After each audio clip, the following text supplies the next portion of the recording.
Lemonada. Hey everybody, it's me, Yvette Nicole Brown. So, I have a confession.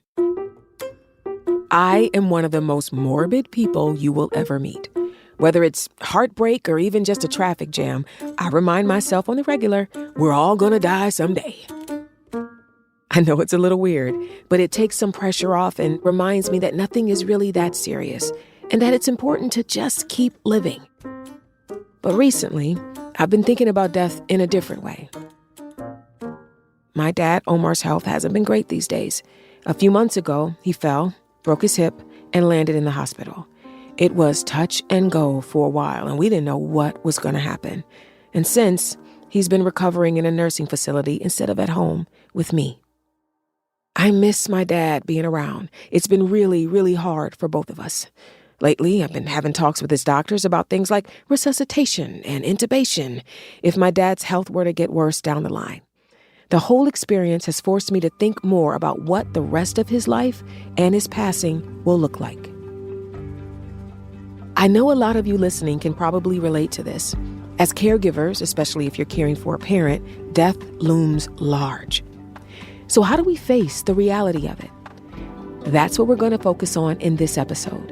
How can we plan for the death we hope to have?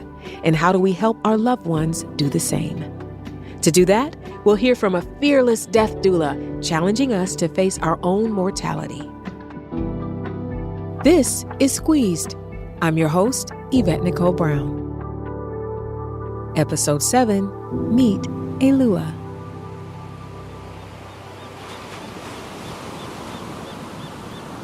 I want the sun to be going down, so the sky is changing color. I want to see all of the shifts in color because it's so beautiful, such a painting of watercolor oranges and yellows and hot pinks and blues. Stunning. When I sat down to interview Alua Arthur about death, I didn't expect to talk about beautiful sunsets. But if you spend even a minute with her, it makes sense. She sees the beauty in everything, including her own imagined death. I would love to be at home, at my home. I want the people that I love nearby. Hopefully they're like eating cake or, doing something delicious. I would like to smell some incense that I love. I'd like to have something soft and cozy on my body. I don't want any hospital machines. I don't want any beeping. I want to feel comfortable. I want to feel safe. I want to feel at home. I just want to die grateful.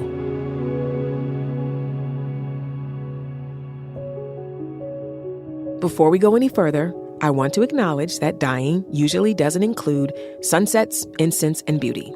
Sometimes it's scary or even violent, so we can't always plan how it happens. But as a death doula, Alua sees the potential for death to be more healing, instructive, and maybe even beautiful. I think that one of the things that we often forget about the bedside is that people are so human. There are jokes, there is laughter, there's beauty, there's joy, there's also sadness and tears, but there's also like awe and wonder and like seeping in. When I think of the word doula, I tend to think of birth doulas, the people who support parents as they bring life into the world. You can say Alua does that in reverse. She's there on the other side, guiding folks off into that great beyond. A death doula is somebody who does all of the non-medical and holistic care and support of the dying person and their entire circle of support through the process. When I mean the dying person, I also mean anybody who is in relationship with their mortality, anybody who has some awareness that one day death will come. So death doulas aren't just for the dying. They're for healthy people too, at any stage of life, who want to get a jump start on their end-of-life plans. We'll get more into that in a bit, but let's get back to Alua. When it comes to death doulas, she's kind of a superstar. She's at the helm of Going with Grace, her end-of-life planning organization. Plus, she just put out a New York Times best-selling memoir. But you might know her from her popular TED Talk, Why Thinking About Death Helps You Live a Better Life. I want to die with socks on my feet because I get cold. And if I die with a bra on, I'm coming to haunt everybody. I will terrorize you, and that is a threat, okay? Alua didn't always help people die for a living, though. When I sat down to chat with her, we turned back the clock to talk about who she was before, when she was an LA lawyer at Legal Aid working on heavy stuff like domestic violence. By 2012, she was burnt out. I did not feel really connected to it. I mean, I was also wearing like pinstripe suits, and that is just not my jam. Like, it just wasn't working. I was clinically depressed. I had a major depressive episode. And I took a leave of absence and I went to Cuba, where I met a fellow traveler on the bus who had uterine cancer. We talked a lot about her life. Then I started to ask her a lot of questions about her death. Speaking to this stranger on a 14-hour bus trip across Cuba, Alua says she started to think about her own mortality for the first time. At 34 years old, she was questioning everything. I did not like what I saw. I didn't like what I saw. The life that I'd lived was not authentic to me. I didn't feel like I'd lived out the edges of it.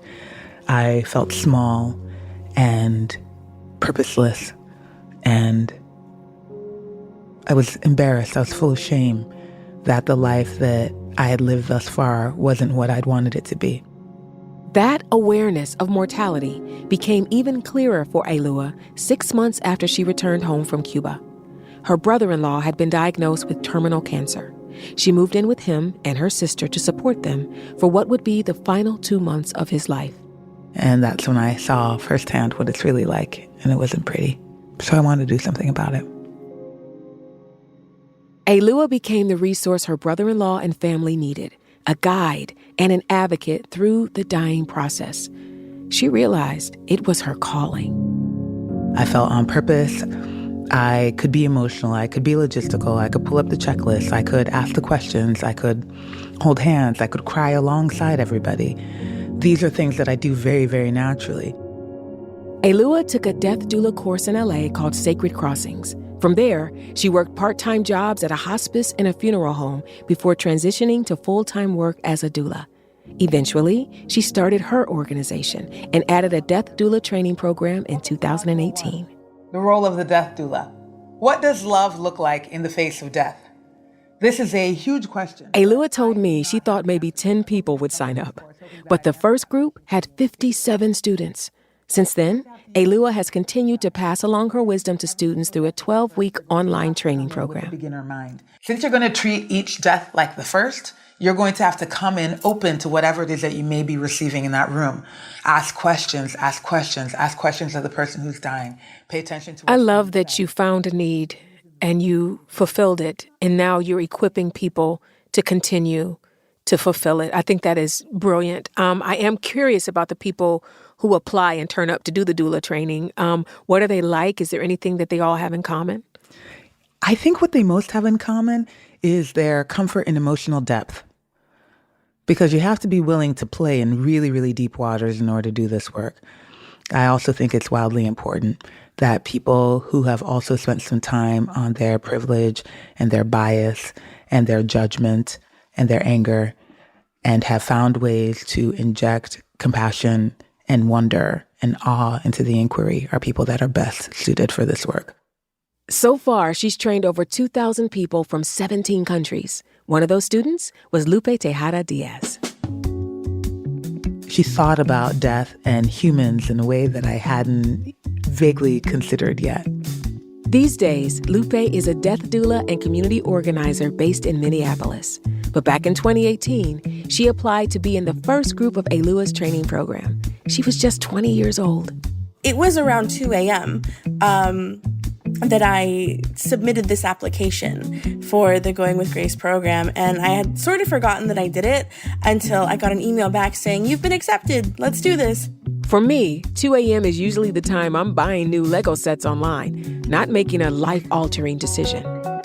But for Lupe, this decision was easy. Pursuing death work was a no-brainer. Unlike Alua, she was thinking about her mortality from almost day one. I was a very death-obsessed kid, so I kind of took that into the rest of my life, and here we are. More of Lupe's story after the break.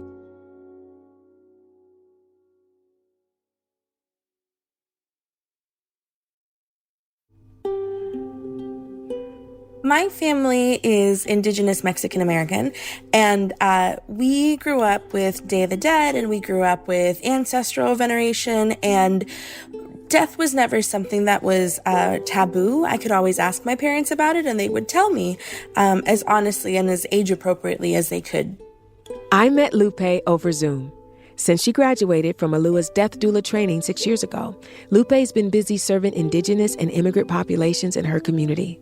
Lupe herself is Nahua, and a few years ago, she learned her tribal language and got a face tattoo to honor it. Her cultural background has made her view death in a different way than we do here in America. Like you heard earlier, death wasn't a taboo topic in her house growing up. It wasn't until I got to America and I started getting older and my friends' family members started dying that I realized, oh, we handle this in very, very different ways. And I have a very vivid memory of being in grade school, hearing that one of my friends' fathers died. And in my head, you know, when somebody dies, you have a 9-day ceremony and folks come from everywhere and you're taken care of. And for her, it was very sterile. It was very like, you know, dad died one day, funeral the next day, you're back in school. And that to me was so foreign and it was so strange. And I could see my friend suffering, and I said, there has got to be a better way to do this. Remember how Alua said the best folks for this work are those that can sit in discomfort? Well, for Lupe, that looks like consistently showing up in her community and working outside of what she calls the funeral industrial complex. A lot of my community, unfortunately, has they're either undocumented or they don't speak English or they don't have any sort of financial literacy or medical literacy, right? And another thing is that the grieving process and the cultural traditions are so different. And America doesn't necessarily make room for that, right? So I was constantly running into folks saying like, oh, well, we couldn't play our drums at the funeral home, or we couldn't have our music, or they kicked us out because there were too many people, or they don't want to work with us because we're Black, brown, whatever. And I just remember hearing that and just being like, this is not right. We cannot continue to do this. Yeah, I mean, that's, as a Black woman in America, I totally understand everything you just said. In the Black community, we call funerals homegoings. We celebrate the life of our loved ones and then dance and sing and shout them on to glory. But our joy of life and celebration of it, even in death, isn't always welcome or understood in some spaces. So I love that Lupe is pushing back against the norm to provide culturally competent care for her community.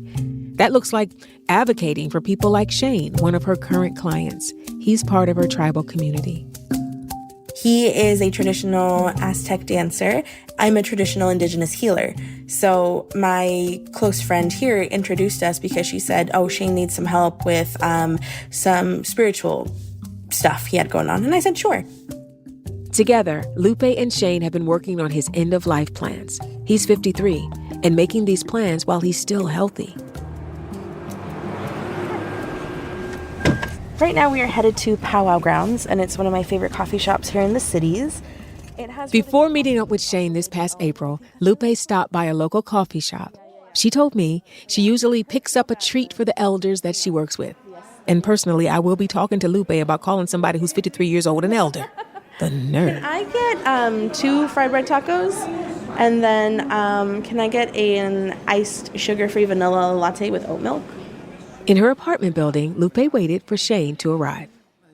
So Shane, he had a really terrible accident and suffered with a lot of post-traumatic stress and just a lot of physical ailments, right? And so Shane and I have slowly been kind of working on putting a plan together. And I say slowly because for him, it still comes with a lot of trauma and a lot of stress.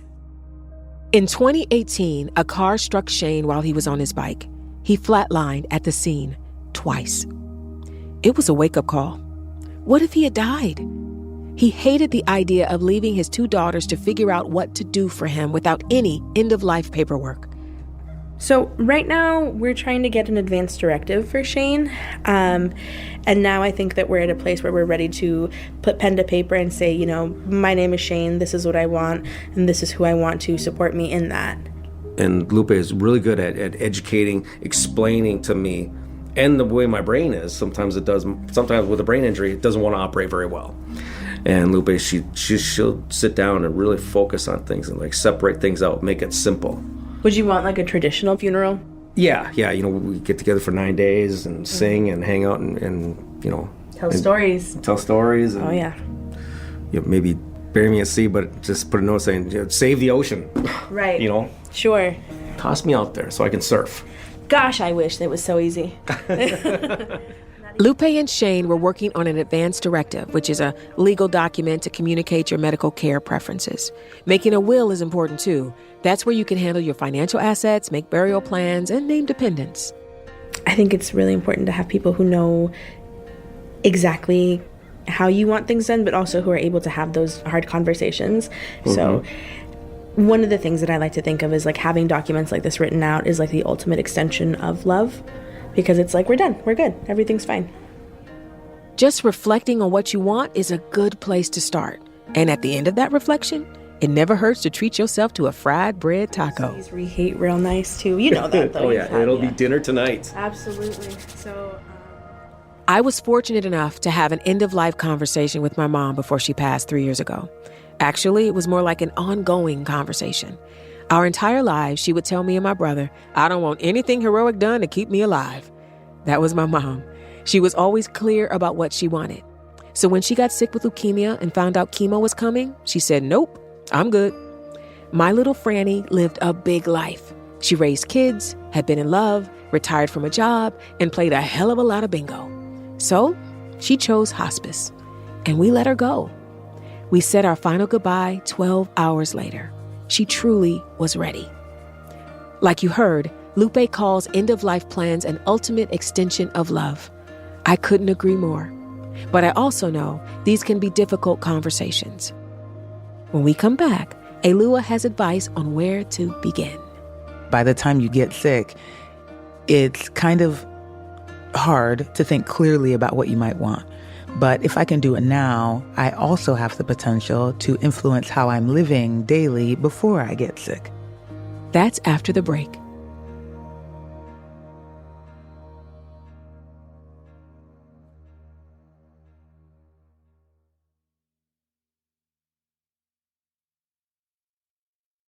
One message kept coming up over and over again when I was talking to Alua and Lupe. We need to make end-of-life plans for our loved ones and for ourselves. Unfortunately, my dad and I didn't get the chance to do that before his memory started to go. That's something I wish I'd done. Dementia is a weird disease, though. Sometimes he is more present, so I haven't given up hope that we can still have that conversation someday. But even if your loved one is in good health, this topic can still be tough or awkward to bring up. So I asked Alua for some guidance. There are a lot of different places to begin depending on you and your relationship. So it really depends on the set and setting, the person that you're talking to. If it's difficult, I suggest often trying to tie it to public events or celebrities or people in the news or things that are happening. I was in a room full of Black elders around the time Aretha Franklin died, around the time of her funeral. And one of them was like, I can't believe they have her out here in like 3 different outfits, because they kept changing her outfit. They were like, why are they doing that to her? They should let her rest. And so I turned and I said, does that mean you only want one outfit? And she said, yeah, I would like one. And I said, great. Do you have one in mind? Well, I have this purple suit that I wore, blah, blah, blah, blah, blah. It's an in. It's an in. Lastly, I think paying attention to any quiet moments that seem like reflection. I've noticed with my father, he's almost 80, and he has end-stage kidney disease. And he started to tell a lot of stories about his life. And so when he does that, I'm like, wow, is that a story that you'd like us to tell about you at some point? Yeah. And he's like, I'd love it if that story lived. Or no, you better not tell anybody that story. But it's also a way in. There's a lot of conversations we don't want to have because we're sad. You know, I had a conversation with my dad this morning because he's 81 and he has dementia, and I can see him sleeping more, eating less, and talking more about the good by and by, right? And I have to get over myself because I love my dad. I want him to live to 127. So what advice would you give to those of us who need to have the conversation but are afraid or scared or sad to do it? First, I understand. It's hard. I get weepy thinking about my dad's death and my mom's death, you know? Yeah. My dad, as I mentioned, is ill. He's been ill for a while. And it something in me seizes up when I think about how close we might be to the end. Yeah. And that our grief is not going to be impacted one way or another by having the conversation. That the sadness that I carry now will stay with me whether or not I talk about it. It might actually be greater impacted by it if I don't talk about it. And so I encourage us to just be with our sadness for a moment, acknowledge it, put it in our back pocket, stay with it because it's serving you, and move with it. Move with it. How can a loved one or a family member help someone who is ill and cannot face it? How do you find a way to bring them out of that space to where they can talk about what they would want for their transition? It's hard when people aren't trying to have the conversation because we so desperately want them to, you know? And my job as a doula, rather, is just to honor the people for where they're at. There's a client that I wrote about. She'd been ill for a very long time and had been in a bed for months at this point. And her son called me because he said that she was finally ready to talk about the fact that she might die. So I went to go and visit her. And that day, however, she decided she was not ready, which meant that I didn't have that much to do other than listen to her and reflect back what I heard and also help her figure out what she wanted to experience in the time that she actually had left. So I was actually able to show up in my doula capacity for her, just not in preparing her for her death, but rather to prepare her or to encourage her to live as fully as she could for the time that she was here. So those are some of the things that we can do. How can I support you in this? What do you still want to experience? What do you want to eat? How do you want to be? Who do you want to see? Who do you want to spend time with? Because that also is preparing people for death. Absolutely. Absolutely. I love that. What are some practical steps we should take to prepare for our own deaths? Pay attention to things like what you want to have happen to your body after you die. What type of life-sustaining measures do you want? Select somebody to be your healthcare proxy, the person who's going to make your decisions for you in the event that you can't. We can also think about our possessions, what we want to happen to all of them after we die. Should they throw away all your crusty socks or do you care? Do things like check in with any dependents that you have. Those are little steps that we can take. And doing any one of those is better than doing none. Doing all would make me very, very, very happy. Listen, having my affairs in order, socks and all, would put me at ease. And guess what? That's something we can all do now, even if death feels far away. Those are the practical considerations. But I think the other important consideration is that we have to come to terms with the fact that none of us really know what happens after we die. The uncertainty can be scary. So I asked Alua about that. What do you think happens after we die? I like to think that it is an endless wave of beauty. Beauty, because it's one of my core values while I'm living. I would like to feel as though every piece of who I've ever been, the things that were important, the things that touched other people, the things that are actually my legacy have stuck with the people that I touched. And for all the rest, like my bonnets and my secrets, those things will just be enveloped back into the collective consciousness. And I, as I know myself, will poof, yet I will live on in the people whose lives I've come across. And then I can just sit back and look at all this beauty. I would like that a lot. We all have different relationships with death, and they're ever evolving. Maybe you're a little less morbid than I am, or maybe you've already planned out your whole funeral with 3 outfit changes. Whatever the case is, I hope Alua and Lupe's words have resonated, because I know from my own experience of losing my mom how important it is to talk about death freely and openly. Knowing her wishes made it easier for me to be in the moment when it was her time to go, even though not everything went as I would have hoped. It happened during the pandemic, and I was working out of the country, so I couldn't be there with her. My brother propped up his phone so we could all be together from afar. I watched her final moments over FaceTime. I can still see her in my mind as she passed. In that moment, I felt myself take a deep exhale as I saw the essence of her leave that weary little body. I knew she was no longer suffering. I'm using That moment, my faith, and my conversations with Lupe and Alua as I mentally prepare for my dad's eventual death. When I think about his passing and my own inevitable departure, I say to myself, death will be an exhale.